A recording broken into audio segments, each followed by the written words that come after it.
sân lo hình có ở bên bên là chắc ai đi luôn cú bị giang cung cấp cho để pool anh kỹ chẳng đại cả đấy tốt lòng gặp tập ngữ lòng chặt xem lòng chặt America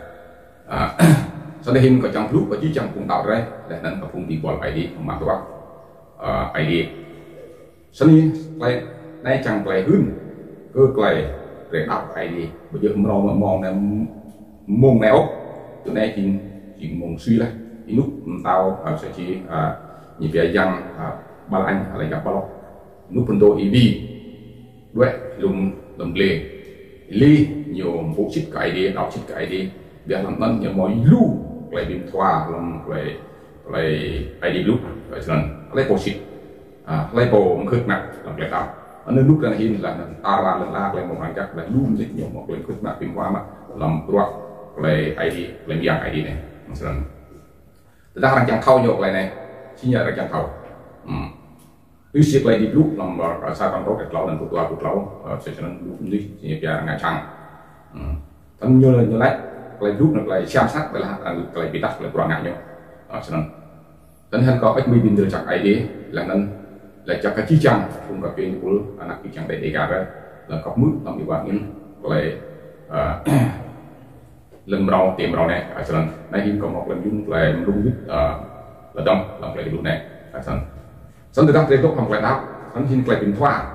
răng nhát sang có bị mù đào bạc đào mạ đào răng đào keo cho nên biết là từ đó anh chặt tắt chặt khâu nhỏ không được chít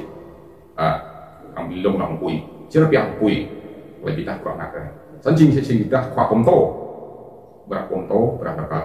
cùng đạo lẽ đáp rất tuyệt vời lần từ là này nhờ luôn ta lại nhờ chăng để phun tóc lại nhờ chăng một lại biến thành ngặt sân nhưng mà sang một lại cũng lúc lại tập nhảy lại kịch làm lại ngã chát cho nên sau này sẽ chỉ nhưng mà một cái tuôn lại ngã chát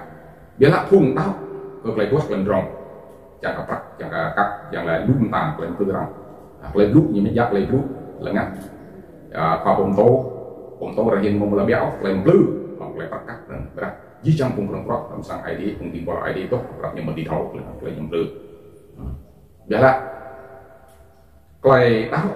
cái ID mình sẽ chỉ ra một cái xiêm lăng nhổ mông cùn nhà này chỉ ngặt cái nhiều min anh đây một lần mà là cái ép xiêm lăng anh như xiêm lệ rồi làm cái này sao cho biết bộ đọc ID và cùng với đủ đau và là cũng đi bỏ ID rồi một tham tác lại cũng là chặt cái nó phun sẽ chỉ cùng lần la như ngã chặt cái đấy mặt đấy trong biển đấy cứ đầu đấy là nên phun một đá tập nặng nhiều lúa mình vậy là nhiều cả tôi róc đó vậy là nhiều biết róc biết không cùng lần la cho nên nhiều trong lúa là nhiều trong mặt rồi sọc lẽ nên ngã luôn ta chẳng hạn minh cái vô là lại đọc chứ nhiều công nhân ở một đọc chứ lại sẽ chỉ ipo như dụ là tàu xong rồi lại lúc nhầm mít sao là nó sẽ chỉ tàu là hút đi ăn cho đúng đi mất rồi hắn khoai giang như lên lúc này lòng được vào trong hai vô hành để vào đến tổ được vào hay đi chỉ cần giang đặt lại coi chẳng học là tao hoặc là chích là không ngập giang hay đi chỉ cần giang đặt lại coi chẳng tao hoặc là chích đi ta đang tê tắc hay đi một đi thầu xin ngập lại cái mặt còn hay đi như thầu cho nên giờ hai hình cái tóc ai đấy là chẳng có biết khẩu rồi mũi lại lu rồi gan lại làm lúc phải giang đi xử lý gặp bằng ra hình các kiểu thố lùng rong đây đây đọc nào cho các cả quát là nên sẽ chỉ là hình điện thoại để nhiều sẽ nên thô tiếng nói là nên ngắt về nó cứ được cả bất lẽ là biết là ngắt chắc là nhưng mà là quanh đó lúc đó nó sẽ là lại đọc điểm do này lại điểm do mà tiếng nào ở máy làm thì còn nổ một nó căng gì cho nên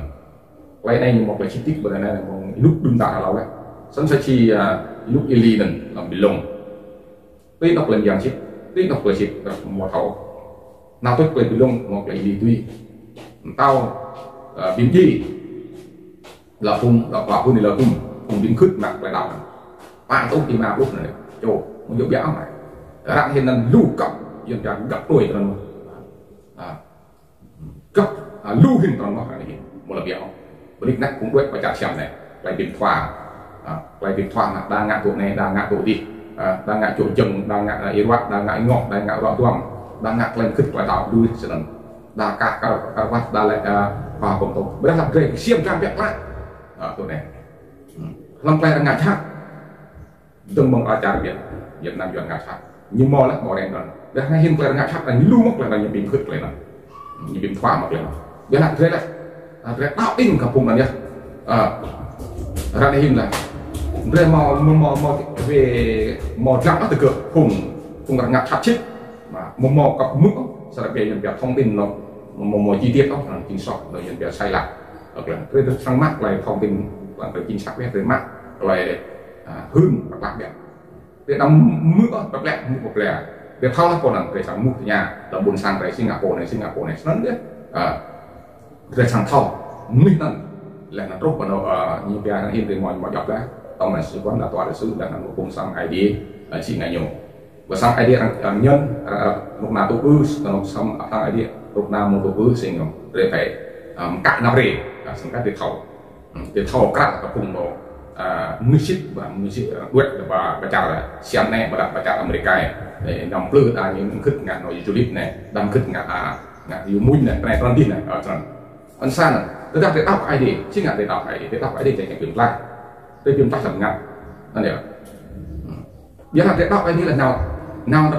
bọc lẹ là hình chứng nhân diệu vàng lại nên một chiếc bằng kim cùng lưới ta nói dọc phải tình cầm cùng yêu ăn như là dọc phải này chắc chắn là thực hành đã cặp là việc này mắc là tôi phải có quy định ta đã cùng khóc cùng cúc rụt giang nào mà ta phát ta đã biết đồng nào chứ cho chuyện cũng đó tức là sẽ đọc lại kiểm tra ngắt từ nào cấp tầng lại phải bây giờ lại có ngắt tuy xịt lại mà có chăng tuy xịt làm gì bây giờ tuy xịt là lão ở sân rồi các mặt rồi để tạo cái để mức lên quen tổ mức là răng quen cùng răng cái nick được chẳng mượn là mức lẻ để ngào nó chỉ sẽ chất lệ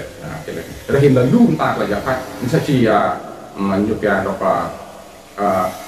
chương trình dự án này là nó đọc rồi về ngũ đuôn này có đốt phục lồng này nhưng một lần thế sắc lại là lui như cái đọc tiếng lạc này dễ nào mà lại tìm xong cái hiện tượng mà mò là khoa tìm tra nó mò khoa vun đó vậy là idea như được vào làm công tác là như thế này đơn giản là để được răng tục gôn phảiอย่างนี้สุดเลยđã lấy cùng nhau mừng nhà này mừng còi nhau nhưng mà lưu sang ai đi cùng từ đó làmแต่ละจากViệt Nam thì một pan úc để hàng đi tung cư trong tục mà ông sản thì tung là đến đấy ma úc nó gần sang ai đi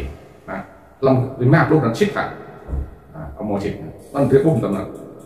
mò nó chít mò nó chít mò nó nhung cứt mò nó nhung plừ cái mũi thâu cho nên giờ mà tốt là biết kết ngặt sạch sẽ chết lại từ đọc từ già rồi giờ từ già để đọc mà làm tốt làm gì pul cái hành trình và bộ sàn cái trang về một chắc nặng để già đây làm mong tin là về thường thêm là tốt và chặt xem này là nó lên cái ngạn thêm mà xích thì chọn rồi mà tôi đã phát nó từ lại đọc lên một sang ID để già rồi là tôi phải đọc chính trị đọc lấy ý nghĩa đấy chứ ngặt lấy nghĩa là tôi phải là cũng ý dọn lư đã lưu còn lư thuộc này tôi biết này giờ mình sẽ đánh này chứ ngặt được mỗi lòng lại Việt Nam như vậy là vi phùng cho vi phùng điện vi phùng lử là vi cả phùng khúc hồng chứ cả cái gì tụi vậy lại mượn nhau làm nào bữa lờ lại làm chuyện lại gì tàn tỏa này lại gì tàn tỏa trong buổi bên rập ra phải cả phổ gì ngặt là vật làm đấy nên ở chi trong cung cấp cho anh để phổ đấy làm buôn sang đấy nhất nặng là cũng phải chặt chém này là acara di nơi mà vậy từ răng tụi này chúng ta từ răng là từ chuyện ảnh mà rồi quay một vang chắc nặng đề gà đấy nhưng mà phun ra một là phun chuyện đấy rồi tốt hơn hết các bạn cùng America cùng nhiều ở bên đu rồi cho nên cùng sang cái đi đề gà để quát cái tầm nào có bé mình sẽ cùng công giáo như đi cái tiền lạnh cùng phát như đi cái tiền lạnh một điều đời một tí mắt và bứt cùng trong cái đó đời một tí mắt trong quay sọ đó itu lực là thằng tidak thằng lại cái này một lại cho một lại ao một là này đung là một phải sử dụng đung là gì này dọn một lại mình đang chỉnh lại mình sọc mình chỉnh việc mình làmอย่างkhác từ đó làเป็นใจเป็นไปđápถึงlại nghe lại đáp nhauสิ่งไหนnhau lại đáp lại rằng cho nên đâyเป็นmình rồi có cái mới dùngจากcái đấy là chúng ta mang đi bước lòng đọc và như nó lần đó kiếm đó này ở trong